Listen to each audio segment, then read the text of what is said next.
Et salut tout le monde, on se retrouve aujourd'hui pour une nouvelle vidéo et pour la vidéo d'aujourd'hui j'avais envie de revenir sur le Ballon d'Or qui a été décerné en début de semaine et donc j'avais envie de faire une vidéo là-dessus pour dire ce que j'en pense, pour donner mon point de vue et voilà. Comme d'habitude, si mon contenu vous plaît, si cette vidéo vous plaît, vous pouvez vous abonner, laisser un pouce bleu et quant à moi je vous retrouve juste après le générique.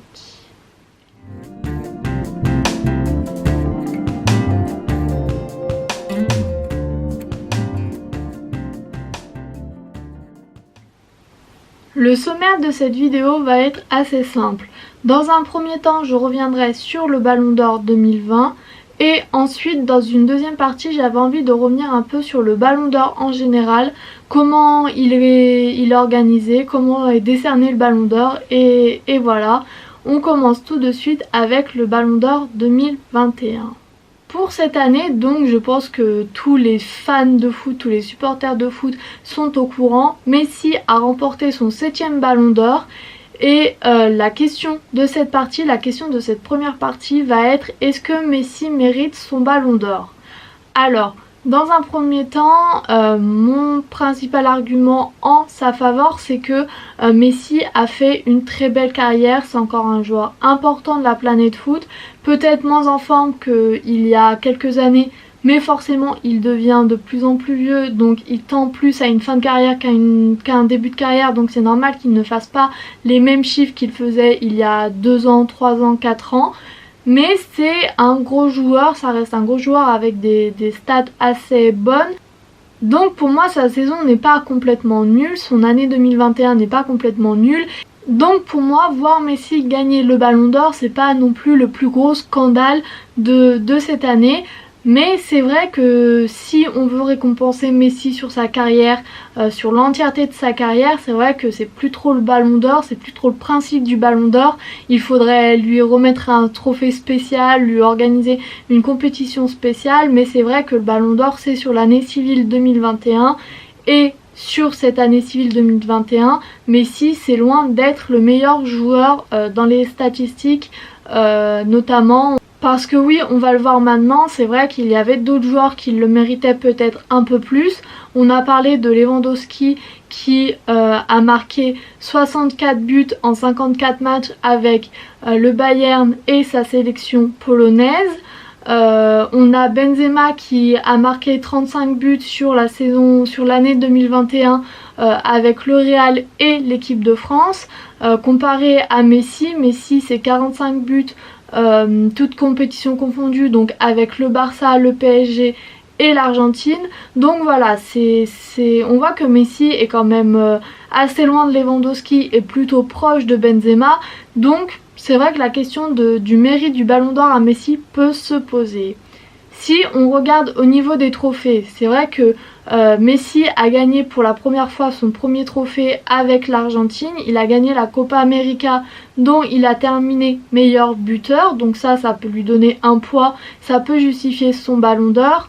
Mais on a aussi Benzema qui a gagné la Ligue des Nations, qui certes est peut-être un peu moins prestigieuse que la Copa América, mais qui quand même a été difficile à aller chercher. On n'a pas joué contre seulement des petites équipes, donc c'est un trophée aussi. Lewandowski, le seul petit problème c'est peut-être ça, c'est peut-être que cette année il n'a pas gagné de trophée majeur.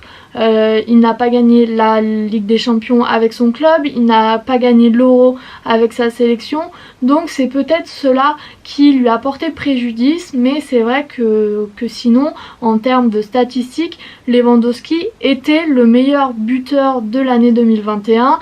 Donc voilà, pour moi le problème du Ballon d'Or c'est que la définition du meilleur joueur est trop floue.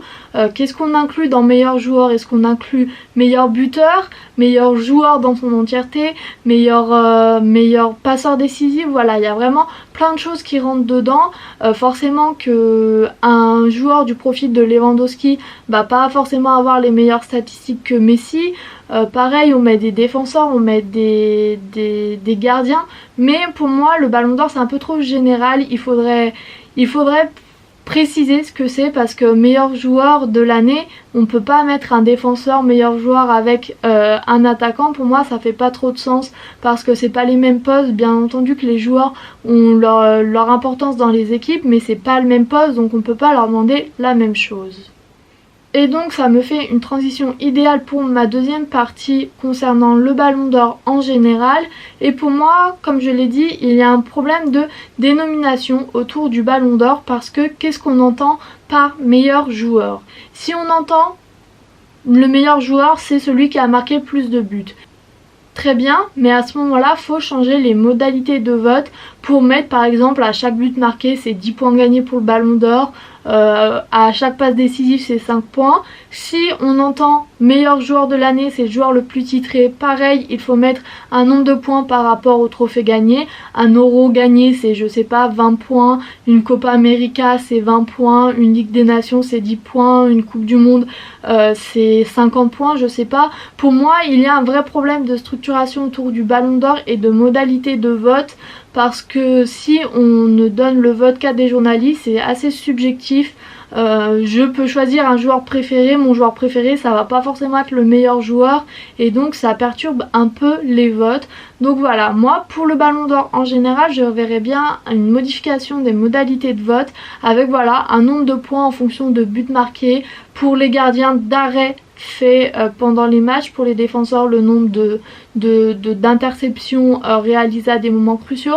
Enfin voilà, pour moi j'intégrerais cette partie un peu statistique, cette partie un peu pas subjective justement, cette partie objective, cette partie où on se base sur des faits et on donne des points par rapport à cela. Et par rapport au vote, je trouve que actuellement c'est trop restrictif. On a un petit panel de journalistes qui va voter et décerner le Ballon d'Or, alors qu'il y a quelques années on avait 208 joueurs capitaines de leur sélection qui votaient, 208 sélectionneurs qui votaient et 208 journalistes qui votaient, et je trouve que ça faisait un vote un peu plus général, un peu plus large, et donc il y avait un peu plus de légitimité. N'avoir que des journalistes qui vont voter, ça donne un entre-soi et c'est pas forcément hyper subjectif. Donc voilà, moi j'aimerais bien que on décerne un Ballon d'Or un peu plus général, ouvert un peu plus au vote. Pourquoi pas le vote des supporters aussi, ça pourrait être une bonne idée. Donc voilà, j'avais envie de parler du Ballon d'Or parce que c'était un peu l'actualité de cette semaine foot. J'espère que cette vidéo vous aura plu, et quant à moi je vous dis à bientôt pour une nouvelle, et salut!